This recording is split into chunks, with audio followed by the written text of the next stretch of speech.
मुंशी प्रेमचंद एक सामाजिक रचनाकार थे। पंच परमेश्वर उनके द्वारा लिखी गई पहली कहानी है।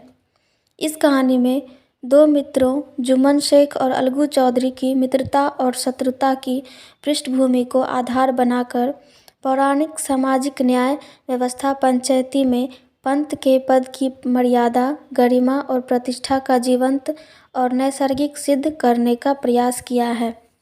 जुम्मन शेख और अलगू चौधरी दो मित्र थे। जुम्मन पढ़ा लिखा तो था, अलगू चौधरी धनवान था। दोनों के बीच लेन देन हुआ करता था। जुम्मन शेख हज करने गया। अपने घर की देखरेख उसने अलगू पर छोड़ दिया। अलगू भी ऐसा ही करता था। एक ऐसी घटना होती है कि दोनों के बीच दरार पैदा होने लगी।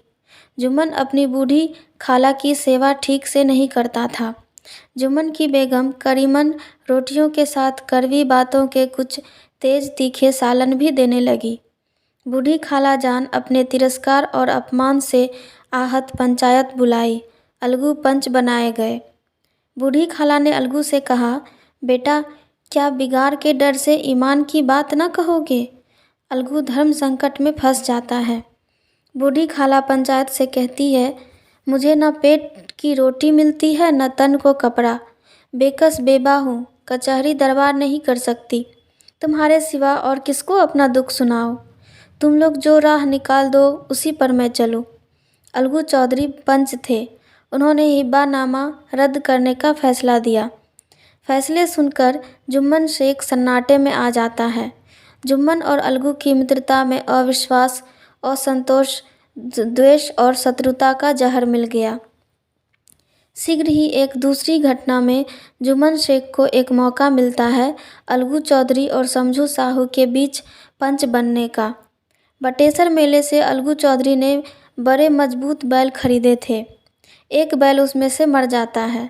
अब एक बैल को लेकर अलगू क्या करता? उसने उसे समझू साहू के हाथ बेच दिया। साहू उससे बेगारी लेता था, खूब पिटाई करता था, भरपूर चारा नहीं देता था। एक दिन बैल मर गया। अब साहू अलगू चौधरी को बैल का दाम देने से इनकार कर देता है। गांव में पंचायत बैठती है। इस बार दृश्य बदल जाता है। अलगू वादी है और जुम्मन पंच। जुम्मन शेख के मन में जिम्मेवारी का भाव पैदा होता है। वह बदला लेने की भावना मिटा देता है। जुम्मन सोचता है, मैं इस वक्त न्याय और धर्म के सर्वोच्च आसन पर बैठा हूँ। मेरे मुंह से इस समय जो कुछ निकलेगा वह देववाणी के सदृश है और देववाणी में मेरे मनोविकारों का कदापि समावेश नहीं होना चाहिए। मुझे सत्य से जी भर भी टलना उचित नहीं। अंत में जुम्मन ने फैसला सुनाया, समझू साहू, उचित है कि बैल का पूरा दाम अलगू को दे। सभी प्रसन्न हुए। पंच परमेश्वर की जय। इसे कहते हैं न्याय। यह मनुष्य का काम नहीं, पंच में परमेश्वर वास करते हैं। यह उन्हीं की महिमा है। पंच के सामने खोटे को कौन खड़ा कह सकता है? थोड़ी देर बाद जुम्मन अलगू के पास आए और उससे गले मिलकर बताया कि आज उसे ज्ञात हुआ कि पंच पे बैठकर ना कोई किसी का दोस्त है ना कोई दुश्मन। न्याय के सिवा उसे कुछ और नहीं सूझता। आज उसे यह भी विश्वास हो गया कि पंच के जबान से खुदा बोलता है। जुम्मन की बातें सुनकर भाव विभल हो गया। इस पानी से दोनों का मैल धुल गया।